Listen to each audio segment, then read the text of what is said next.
Can you put a ghost on trial? Apparently you can. Hello my spooky crew and welcome back to my channel, or welcome to my channel if this is your first time here. My name is Alex and thanks for coming to my spooky corner of the internet. We can't really prove the existence of ghosts or anything spooky or supernatural. And so when paranormal situations come up in the courtroom, you typically can't do a ruling on it because we can't prove that the paranormal exists. So when spooky stuff makes it into the courtroom, it gets really interesting because I wonder, hey, how is the judge going to rule on this? So I found some paranormal court cases that are sure to confuse you, confound you, and fascinate you. And actually one of my friends, Michelle Hamilton, inspired me to make this video after she shared a paranormal courthouse ghost story with me, which I will share at the end of the video. So before we start, be sure to click on that subscribe button, give this video a like, and click on that notification bell so you'll be the first to know when I upload a new video. All right, here we go. This first story is wild. Apparently, jurors used a Ouija board to help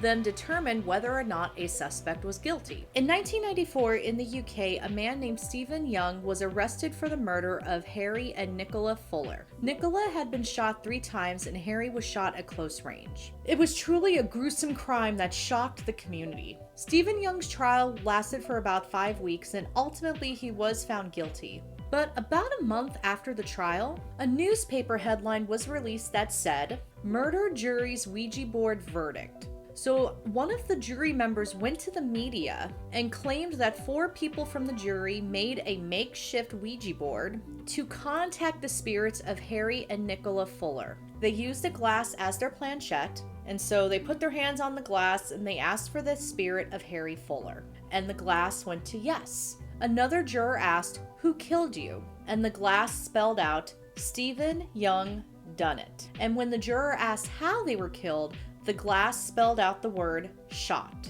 So after this came out, a new trial was ordered, so it lasted another 5 weeks, and ultimately, once again, Stephen Young was found guilty. So this next story, it's famously known as "The Devil Made Me Do It." So I covered this story in greater detail in one of my previous videos, so I'll keep this short and sweet. But it's worth mentioning. In 1981, Arnie Cheyenne Johnson was arrested and accused of the murder of his landlord, Alan Bono. Before the murder happened, the little brother of his fiancée, David Glatzel, had been reportedly possessed by over 60 demons. And during the exorcism, Arnie told the demons to come into him and to leave his little buddy alone. Big mistake. And by the way, Ed and Lorraine Warren had been working on this case. So this all means that Arnie was apparently possessed when he murdered Alan Bono. So Arnie's lawyer tried to use the argument that Arnie was possessed during the murder and couldn't control what he was doing, but the judge refused to let the defense use that argument. Arnie's lawyer had to go with a self-defense argument, but ultimately Arnie was found guilty, and he served 5 years of his 10 to 20 year sentence. And the story was recently the subject of the new Conjuring movie, The Conjuring 3: The Devil Made Me Do It. So next story, when it comes to paranormal rulings, this is the one that created the famous Ghostbusters ruling. And this case is also known as Stambovsky versus Ackley, if you want to look it up yourself. So it's not uncommon for house sellers to disclose unpleasant information like someone died in the house, there was a murder, a suicide, and some states also require sellers to disclose this information. But some states also require that sellers disclose whether or not a house is haunted.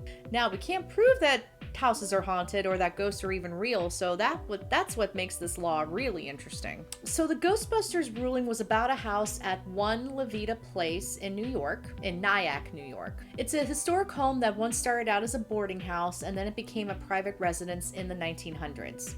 And then in the 1960s, the house was purchased by a couple by the name of George and Helen Ackley. And it wasn't long before the Ackleys started to encounter paranormal experiences, like paranormal phenomena was happening. And Helen even wrote a piece about her haunted house, and it was called Our Haunted House on the Hudson, and this was actually published in the May 1977 edition of Reader's Digest, which has a pretty substantial audience, pretty big audience. And the Ackleys believed that the house was haunted by a ghost by the name of Sir George. and Sir George was someone who lived in the area in the 1700s. Eventually, Mr. Ackley, George Ackley, passed away, and Helen wanted to sell the house so that she could retire and live out the rest of her days in Florida. So she put the house up for sale, and a man by the name of Jeffrey Stambovsky bought the house. But once Stambovsky found out about the haunting, things went downhill. I actually have to read this. He filed an action requesting rescission of the contract of sale for damages for fraudulent misrepresentation. Meaning, since the Ackleys, Helen Ackley didn't disclose that the house was haunted, he could pull out of his contract. So initially the case was dismissed because, like I said, you can't prove that a house is haunted. But Stambovsky appealed, and then he actually won the appeal. And did I mention that Stambovsky never actually moved into the house?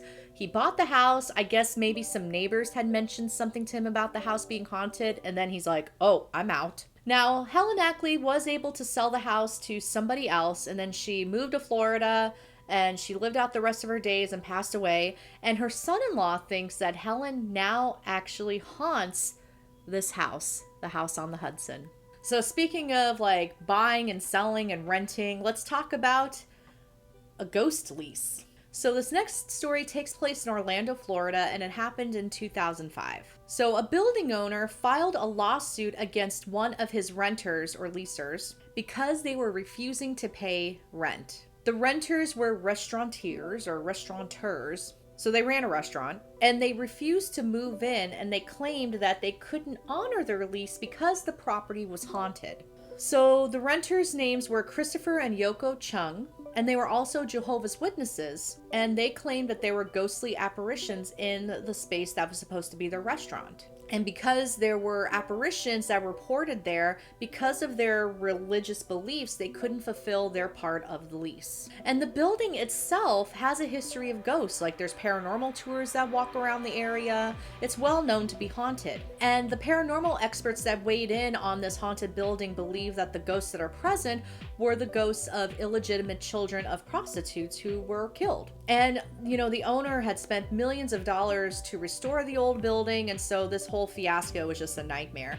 I wasn't personally able to find out what happened with this case, but if the lawyers cited the Ghostbusters ruling, it might be possible that the judge ruled in the Chung's favor, but I didn't have enough time to find out the official conclusion, so if anyone out there knows, feel free to share in the comments because I'd love to hear about it. Alright, this haunted Ohio farm case is crazy because it basically means that you could even just write or blog about a haunted location and you could get sued. So the owners of a place called Staley Farm sued the authors of a book called Weird Ohio. And they sued the authors because their property had become overrun by ghost hunters and urban explorers. So the farm had been featured in the book because the family patriarch, known as Old Man Staley, had murdered his family with an axe, and there was all these crazy things that happened, and the mansion on the property is haunted. And the ghost story goes that if you drive down Staley Road at night, it will feel like someone else is taking control of your car and will veer your car into the ditch or into a tree. Car horns are honking by themselves, and even like the headlights will die on the car. And the ghost of Old Man Staley has been reported in the woods, like just pacing around the woods. And so the plaintiffs, the owners of the property, claimed that the authors were responsible for the increase in trespassers on the property. However, what saved the authors from basically losing the case was a disclaimer that they included in the book. And that disclaimer says, "The readers should be advised that many of the sites described in Weird Ohio are located on private property and should not be visited, or you may face prosecution for trespassing." So that's what saved the authors from losing the case. All right, one more story, Gamble's Ghosts. And as I mentioned earlier, my good friend Michelle Hamilton actually sent me the story, and that story inspired this video. So thanks, Michelle, and check out her work on Amazon. She is a very talented author and a very gifted historian. So Gamble's Ghosts. In 1854 in Wetzel County, Virginia, I guess now it's West Virginia, but back then it was Virginia, so before West Virginia broke off, a man named LeBon Mercer was tried for the murder of John Gamble. So Gamble owed Mercer $2 for the purchase of a calf, and he only had large bills on him when Mercer was like, "Hey Gamble, you need to pay me back," and Gamble's like, oh, I only have large bills. Apparently he had like in his pocket $200, which in 1854 is a lot of money. So Gamble and Mercer agreed to meet up later, and Mercer was the last person to see Gamble alive.